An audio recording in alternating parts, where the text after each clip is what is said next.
So, good day everyone. Today we will be presenting about the nervous system of livestock and poultry.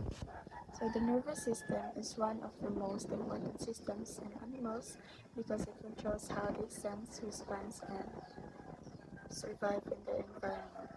So, in other words, the nervous system ay mauna siyang control system sa lawas sa hayop. So, what is nervous system? The nervous system is a network of nerves, the brain, and the spinal cord, and it receives information from different parts of the body and from the environment. And the brain processes this information and decides what action to take. And the spinal cord and nerves then carry the messages to the muscles and organs. So, in simple words, it tells the animal what to do and when to do it. So sa tuwa pa, ni ang system na naghatag og command sa tibok body sa animals. The importance of nervous system. So, the nervous system is important because it controls movement such as walking, flying, and feeding, and it allows animals to move properly and perform daily activities needed for survival. And it also helps animals feel the pain, heat, and cold. So this is important because it protects them from injury and harmful conditions. And then the nervous systems allow animals to react quickly to danger. Or for example, if there is a predator or loud noise, animals can quickly escape or protect themselves. And it also regulates breathing, heartbeat, and digestions.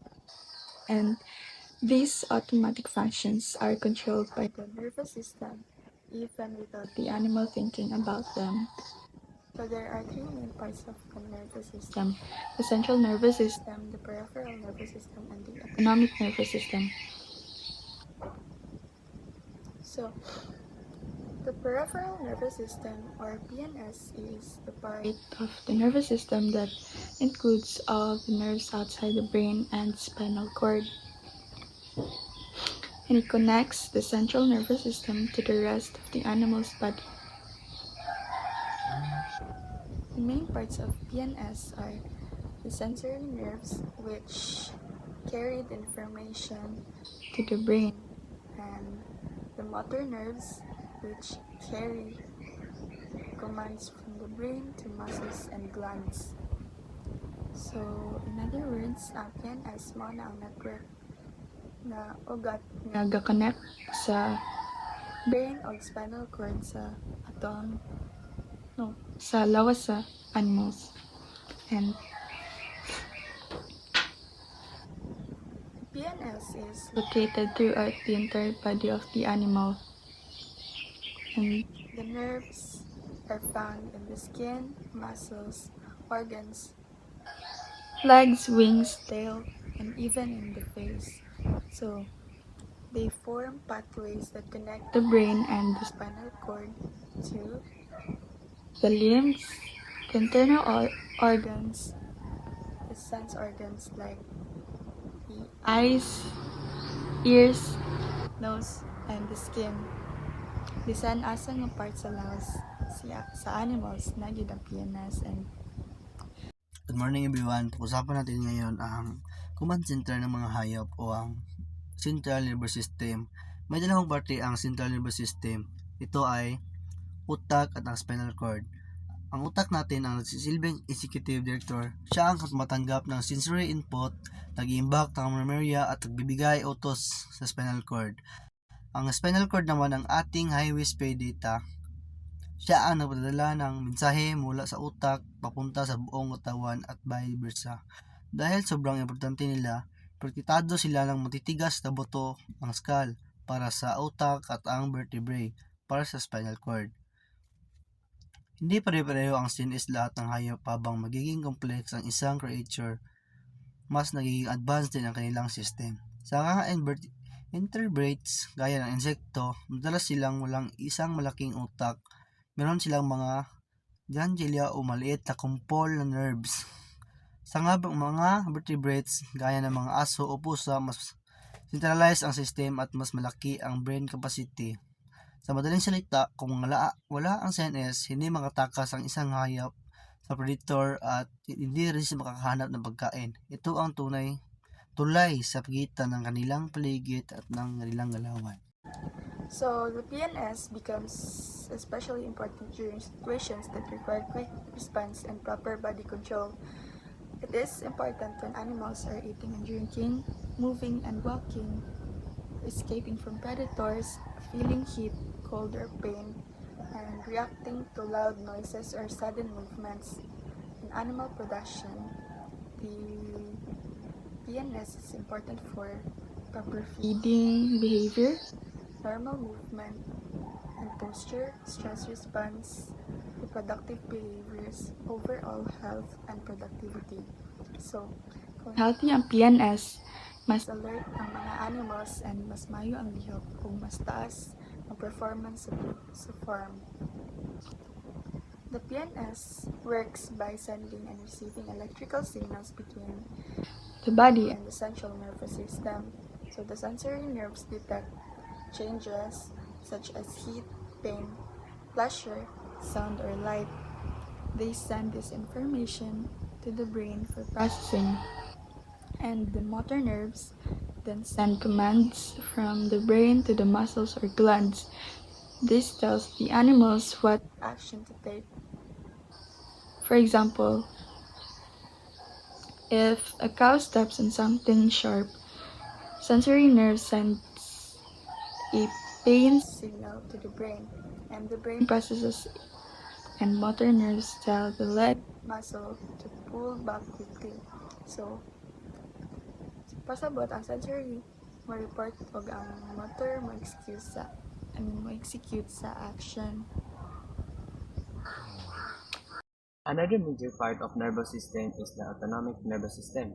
Iyang ginakontrol ang mga involuntary actions tulad ng heartbeat, breathing, digestion, and blood circulations. An example of this is when a chicken suddenly hears a loud noise or sees a predator. Its autonomic nervous system automatically reacts without chicken thinking about it. The sympathetic nervous system is activated. The chicken's heart rate increases, breathing becomes faster, and blood is redirected to the muscles, helping it run or fly away. Also, the digestion slows down because of the body's focus on survival. After the danger passes, the parasympathetic nervous system takes over. It slows the heart rate, normalize breathing, and restart digestion, allowing the chicken to return to feeding and normal activities. This shows how autonomic nervous systems control involuntary functions like heart rate, respirations, and digestions in livestock and poultry. In the previous slide, we discussed what the autonomic nervous system does. Now, let's explain how the process happens inside the body. When a chicken hears a loud noise or sees a predator, that is called a stimulus. Sensory receptors in the eyes and ears detect these changes. These receptors send electrical signal through sensory neurons going to the brain. The signal reaches the brain, specifically the hypothalamus. The hypothalamus is responsible for maintaining body balance or homeostasis. Once it recognizes danger, it activates the sympathetic nervous system. This division prepares the body for emergency action. Signals are then sent through motor neurons going to the heart, lungs, blood, vessels, and digestive organs. At the same time, the adrenal glands release adrenaline into the bloodstream. This hormone strengthens the body response. The heart beats faster, breathing increases, and the more blood flows to the muscles. Digestion is slowed down because the body is focused on survival. This allows the chicken to quickly run or fly away. After the danger is done, the parasympathetic nervous system takes over. It slows down the heart rate, normalize breathing, and restart digestion. This brings the chicken back to its normal state. This process helps maintain balance in the livestock and poultry. So, overall, the process follows this pathway: stimulus, sensory neurons, brain, autonomic nerves, organs, and the body response.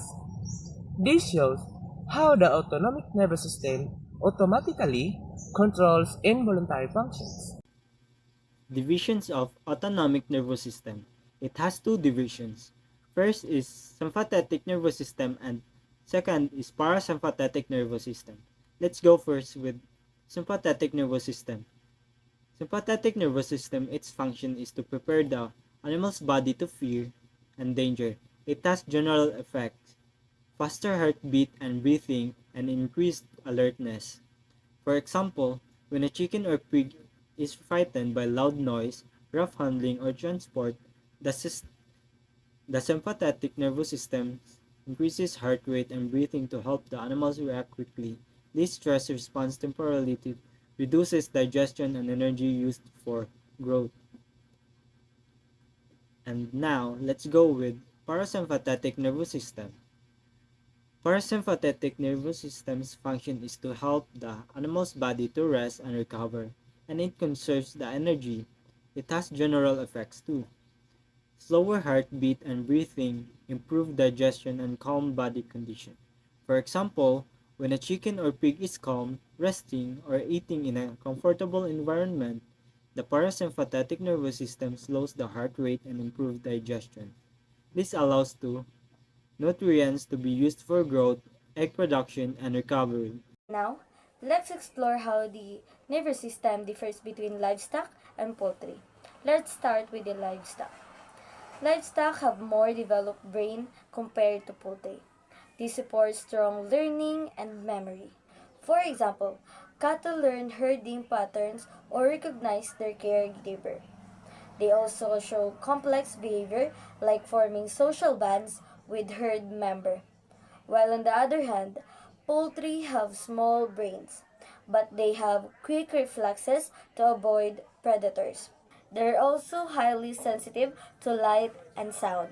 Sudden changes can startle a whole flock. Plus, they rely on strong instinctive behaviors like nesting or picking for food. And finally, let's talk about why all this matters for animal production. A healthy nervous system is a key for successful animal production. It boosts growth rates and productivity, like more milk from cows or more eggs from poultry. It reduces stress, which can harm health and output. It also enhances feeding efficiency so animals get the nutrients they need, and ultimately improves overall animal welfare. Nervous system is indispensable at every stage of animal life, from basic survival to complex behavior. In production setting, its proper function directly affects animal reproduction and productivity, while also ensuring ethical care and management. Prioritizing nervous system health is therefore essential for sustainable and responsible animal production. In conclusion, the nervous system plays a vital role in the life of every animal. It is responsible for receiving information, processing, and sending responses that controls movement, behavior, and all essential body function. Without it, animals would not be able to survive, adapt, or function properly. We learned that the nervous system is divided into three main parts: the central nervous system, the peripheral nervous system, and the autonomic nervous system. The brain and the spinal cord act as the control center, while the nerves connect to the entire body, allowing animals to sense their environment and respond quickly. These responses include simple reflexes, coordinated movements, and even complex behaviors. We also saw how the nervous system differs between livestock and poultry.